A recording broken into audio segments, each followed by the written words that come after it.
Today we're going to be talking about how to paint fields and meadows.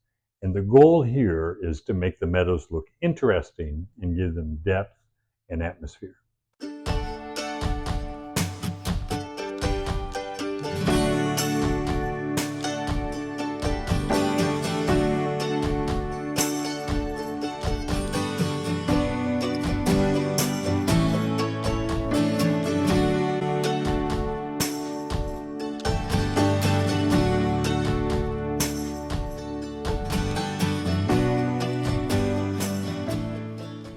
So today we are going to be talking about painting fields and meadows, or painting a flat plane, which is what a field and meadow is. It's a flat plane. It might be slightly rounded or maybe gradually undulating, kind of a hillish type field, but it's still a field and it's a flat plane.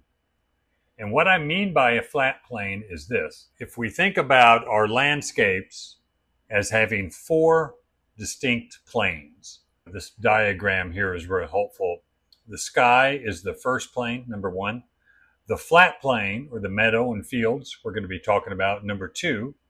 As far as value goes, sky's the lightest.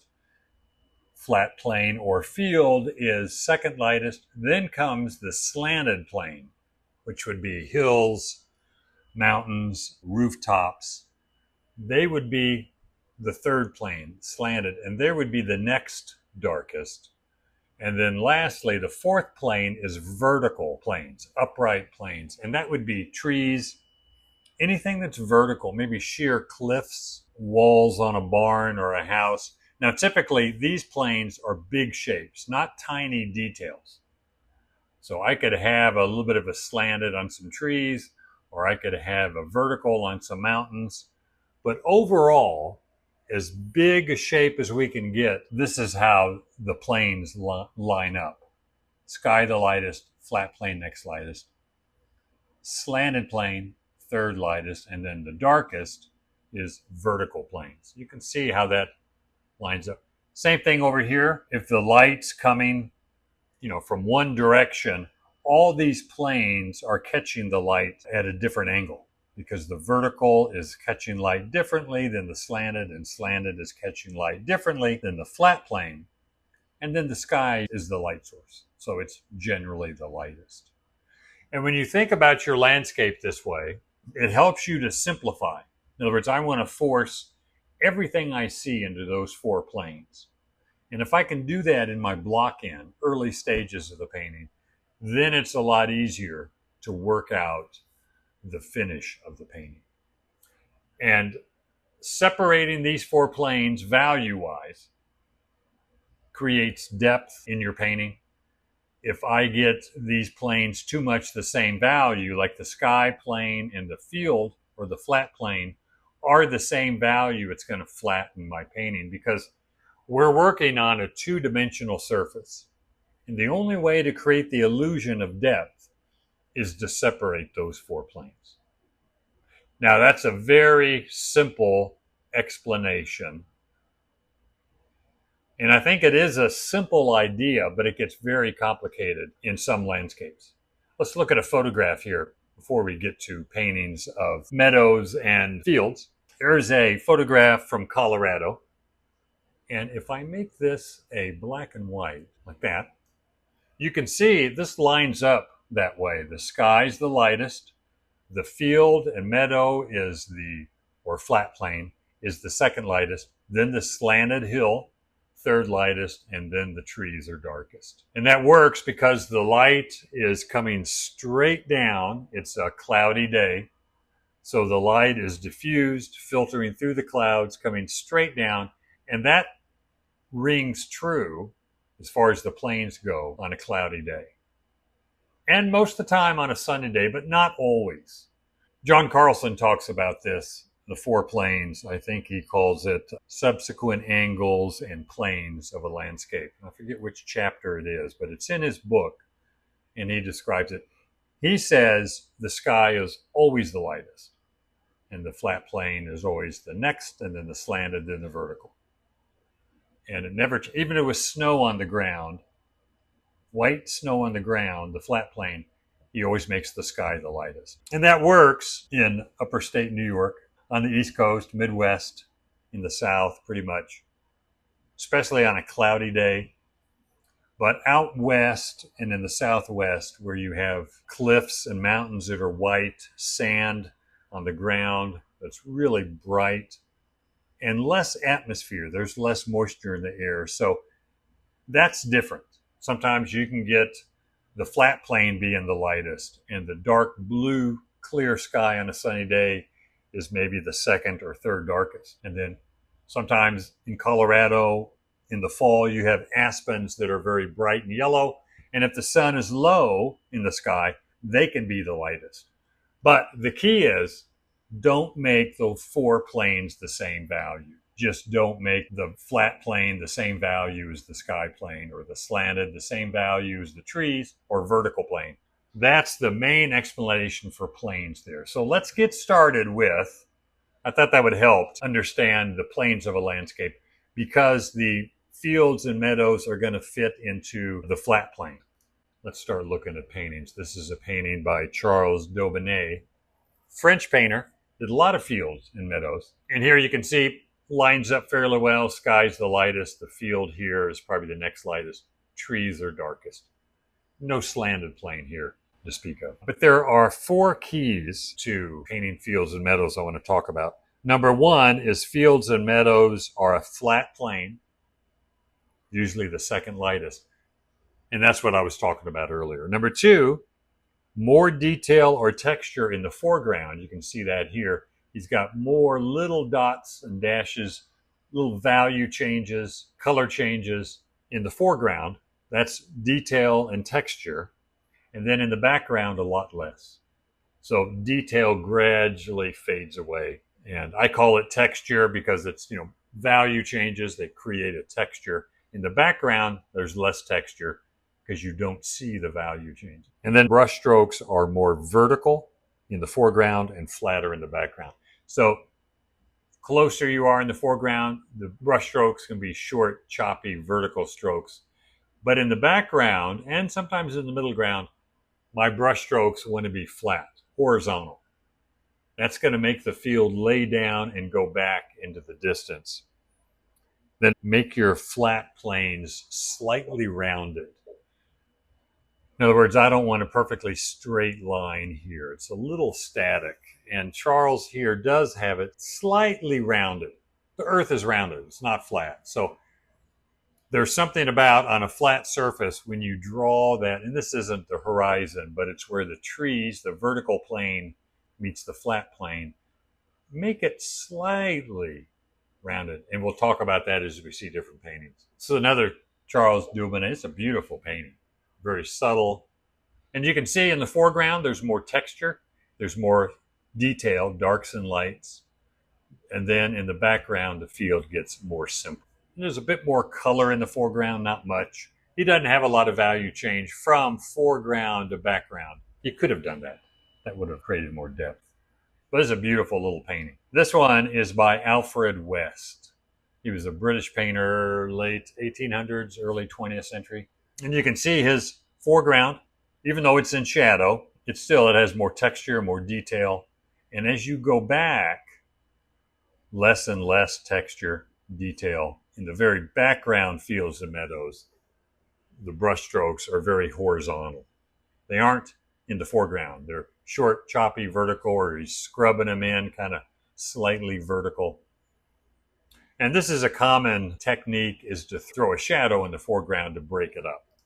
Alfred Sisley did not do that here, but Alfred did it here, and it kind of breaks it up, gives it a different shape in the foreground, because the fields and meadows can be long and kind of empty. So a foreground shadow, whether from the trees or from a cloud, it just helps break it up. This is a beautiful painting.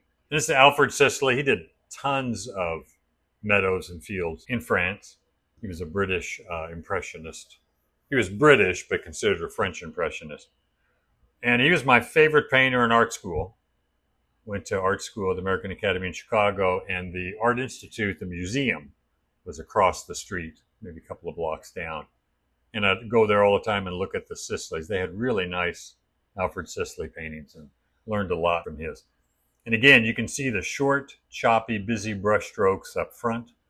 And then as it goes back into the distance, it gradually gets more simple. Now, he doesn't have necessarily stronger color in the foreground, although this hill or this flat plane in front is more saturated than the flat plane in the background. And that gives it depth. And talking about the making your field slightly rounded, you can see he's done that here. Slightly rounded field here, another slightly rounded thing there. And so did Alfred. You can see slightly rounded here. Flatter back there, but he gave us a couple of rounded fields, so that's good. So another Alfred Sisley, great painter. Now he did use a tiny brush. He chopped in little tiny stuff all the time, but his big shapes held together. You can see the big light shape in the foreground, the dark shadow shape in the middle ground, the light and dark in the background. Very solid, but he uses smaller brush strokes. But again, more vertical brush strokes in front, gradually getting not quite so vertical back in here. And then in the very background, and even the background here, it's more flat. He's doing horizontal brush strokes. If I did vertical brush strokes back in here in the distance, it would make the grass look 6 feet tall and it would pull it forward. So make it horizontal, flat, way in the background. Another Sisley, great painting. And you can see the wheat gradually gets smaller as it goes back. That's that 1 point perspective going back. Things in the foreground are bigger, things in the background smaller. Short, choppy, busy brush strokes in the foreground where you can see parts of the dirt underneath, but you don't see it back here because we're looking at it at an angle and we can't see the dirt. It just becomes more horizontal, flat brush strokes back in here, no dirt, but we can see it up in here. And that creates depth in the field. Again, not so saturated up front and muted in back. He didn't do that, but this has has kind of a flatness to it, which makes the design of the dark and light fields kind of stand out. And again, slightly rounded. There's no real straight lines. And that makes a big difference. It makes your landscape look three-dimensional, like it's solid. There's something about the background, if it gets too straight all the time, it just gets stiff looking.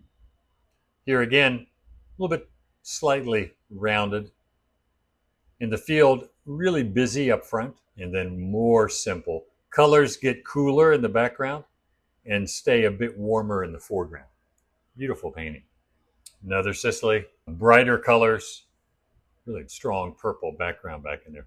Again, busy in the foreground, slightly rounded, brush strokes more horizontal back in here.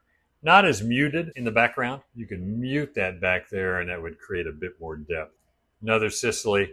Here, some nice subtle color change, which always makes the field look more interesting.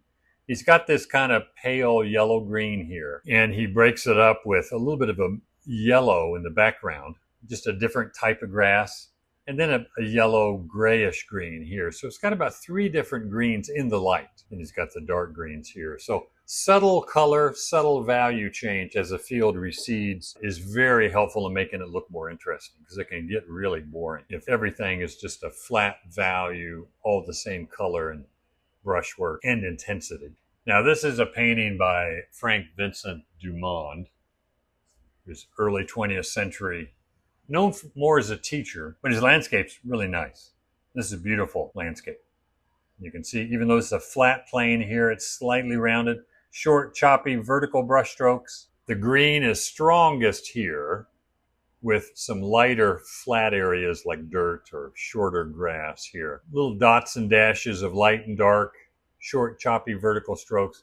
Back in here, the strokes are flat. They're more horizontal. They do follow the form. You can see it just kind of following the half-rounded shape of that hill in there. Really nice paint. I like the foreshortening on the gate. Technique here in the shrubbery and the trees. It's a beautiful painting. A little bit of color variation in the grass, but not much. You can see more variation in the trees. Anytime you can create a color variation in a big flat area like this, it just creates more interest. And that's just gradually shifting the color from maybe a warm green to maybe slightly cooler in an area and create a pattern of that different colored grass. It goes a long way to create more interest. Now we're shifting to California. This is Paul Loritz, early 20th century painter. And here again, you got kind of the half-rounded flat plane. It's got kind of like three rounded areas here, another one back there, and then one right here. And they all kind of overlap, intersect each other, and just creates more interest. You can see strongest color up here. I mean, mainly because of the wildflowers, but more muted, slightly cooler, less intense color in the background. And the brush strokes are real flat back in here, horizontal. And here the brush strokes are a bit more, some of them are flat, but they have a vertical feel to them, short, vertical wildflowers. Look at the color variation in these fields. So, this might be the main green color, ultramarine blue, cad yellow with some burnt sienna to mute it. Fill that grass area in and then add some lighter burnt sienna, some orange, some red, some greener color, bluish green, yellow green. Just break up the color. Same value, but just a little different color to show some variation. This is Granville Redmond, still in California. And here he breaks up the field and meadows with this pattern of wildflowers. And when you can create pattern with a different color or a different object, like the flowers instead of the grass, you can follow this yellow pattern of flowers back into the background. And you can see the color gradually gets a little more muted back in here. Brush strokes are a bit more horizontal. Back in here, the color's really muted. And the brush strokes are just following the form. He's not trying to make it stand up at all because it would look, 6 feet tall back there. And you can see the plains really evident here. Skies, well, I take that back. Sky's not the lightest plane. The fields and meadows are, especially where the flowers are. Not so much in the grass in the foreground, but that's lighter than the sky. Well, let's do this. Let's make it black and white. So I would say, yeah, here the flat plane is lighter, sky is a bit darker, then the slanted mountains, then the vertical trees. Now the trees do get lighter as they go back, but they're still darker than the distant mountains. And those four value changes between the big simple shapes or planes makes that really read three-dimensional. It's a nice simple painting. Here's another Paul Loritz. Again, flat, simple, more muted grass in the background. Different color grass, but it is more muted. And here the grass is a stronger green. The flowers or shrubbery here is more vertical, which makes it come forward. Brush strokes are flatter in the background. But a nice pattern of yellow and red-orange flowers that kind of pull you into that background. And the color and the pattern of dirt too. The pattern of flowers, pattern of dirt. So the color variation is really nice here in the foreground. And it's more busy in the foreground, a lot more simple in the background. Because with meadows and fields, we have to create that feeling of just shooting way back into the distance.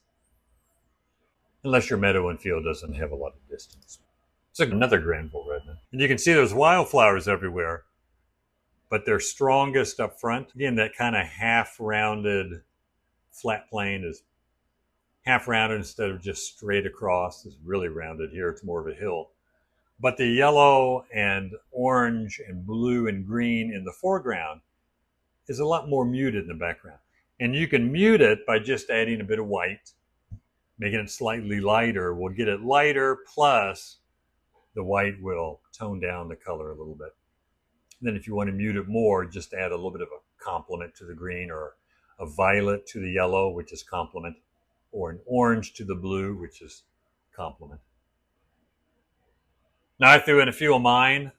It's a painting I did in Wyoming. Some of these are meadows and fields more than just hills, but somewhat like meadows and fields. But having the foreground, again, I want to make it as rounded as possible just to create more interest. A lot of detail, a lot of color variation, stronger color.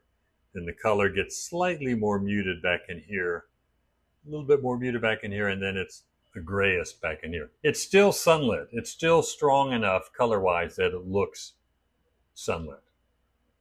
So I don't want to make the background meadow or field so gray that it doesn't look sunlit if there's sunlight in the scene, but not as strong as the foreground. And that's what it is. It's a comparison. I want to compare the intensity of the foreground with the intensity of the background, but keep it all sunlit looking.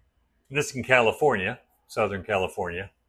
And here in the foreground, more color, more dark accents, more detail, pattern of flower, that kind of flowers that lead you back into the background.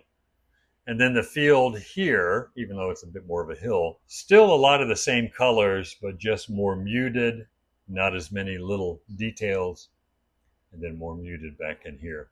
And the brush strokes are just following the form. Kind of flat horizontal brush strokes back in here, slightly rounded. Again, trying to create more interest by making the fields a bit more rounded. This is in Wyoming, summer. End of summer. Didn't really have any aspens turning yet, but I threw a few in there just for the sake of value and color change. But here the foreground is in shadow. But I still have, again, more detail, more little darks and lights amongst the wildflowers and the green shrubbery or grass. And that flattens out as it gets back in here. The brush strokes get longer, horizontal, especially back in there where the cows are. No vertical strokes back in there at all. And this is still sunlit back in here, this field where the cows are. Very warm looking, very light, but the color's not as strong as the spots of sunlight up in front, especially in here. But the fact that there's a shadow in the foreground means the foreground's cooler, not warmer, than the background.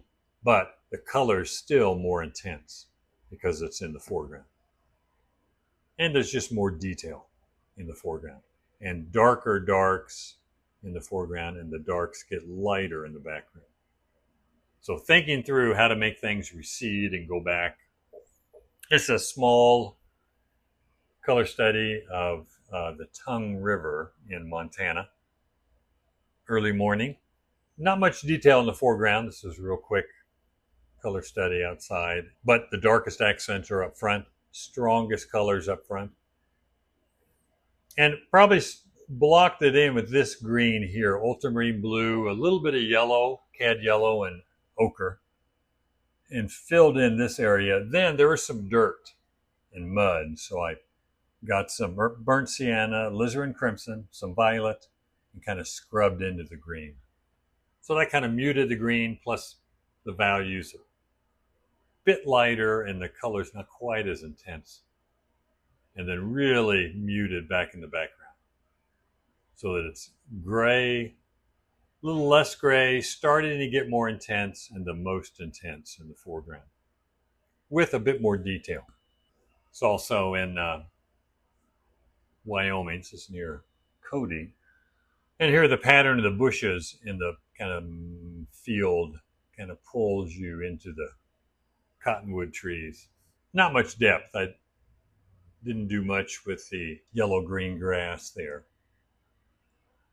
Few dark accents, but the background field here, even though it's a different color grass, I made it a little less muted, so it stays back there. This is the back side of the Tetons. Here in the foreground, got more detail. It's a small little outdoor study, so I didn't do too much. But you can see the background field lighter, more white in the green and yellow ochre.